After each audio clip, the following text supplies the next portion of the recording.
It's your voice, your future in one of the most important congressional races across the country. California's 22nd congressional district features a showdown between incumbent Republican Representative David Valadao and Democratic challenger Rudy Salas. Eyewitness News reporter Will Silverstein sat down with Salas, who's making his final campaign push. Will?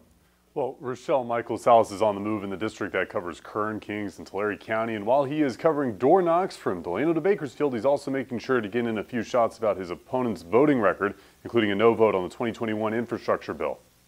He'll talk about things like water infrastructure or bringing infrastructure back, but when he has an opportunity to vote on a historic piece of legislation to bring in millions of dollars to the Central Valley and to put people to work, he voted no. A rematch for the ages. Rudy Salas lost in 2022 to David Valadao, but this time he is looking to go one step further by focusing on Valadao's voting record. David's got a record of voting no and against the Central Valley. But Salas' voting record has come into question as well, including 450 missed votes in the state legislature. In our interview, he implied some of those missed votes are part of negotiations to pass deals beneficial for the Central Valley. He talks about it in the campaign ad. He talks about it, of course, in the interview that we had yesterday. What's your response to your time in the state legislature and some missed votes? Yeah, I've cast tens of thousands of votes. I'm a very effective legislator. One of the biggest issues this election is the economy, and particularly gas prices. This in the wake of a special session and legislation from California's capital that the oil industry worries will drive up costs for consumers. 12 Republican congressmen, including David Valadao and Democratic Governor Katie Hobbs from Arizona, sent letters to Governor Newsom decrying the legislation and session. I asked Salas if he would have jumped on board with either letter.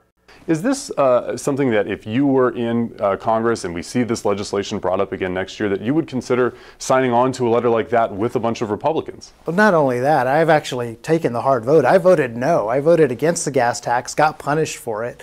Mr. Valadao will sign letters, but I think it's more definitive when you actually vote no on this legislation. Salas referring back to his vote in the state assembly against the state gas tax in 2017. That was supported by Democrats. Meanwhile, in D.C., the House currently has a Republican majority. I asked Salas if he's ready to work with a GOP-led House. One of the things that could possibly happen from this election cycle is you could win, but a bunch of other Republicans can win too. They can keep the House majority. How do you see yourself working in Washington if the numbers aren't necessarily on the Democrat side as far as a House majority? Yeah, I've always told people I'm willing to work with anybody as long as it helps Central Valley families. And I'm also willing to stand up to anybody. Now, for our full interview with Salas and his opponent for the race, David Valadao, you can head to our website, BakersfieldNow.com. Reporting in studio, Will Silverstein, Eyewitness News. Hi, I'm Rochelle Murcia with Eyewitness News Bakersfield Now on YouTube. Thank you for checking out our YouTube channel where we have tons of great content to choose from. While you're here, go ahead and click on the subscribe button right there. That way you can stay up to date on all the things related within Kern County. Thanks for watching.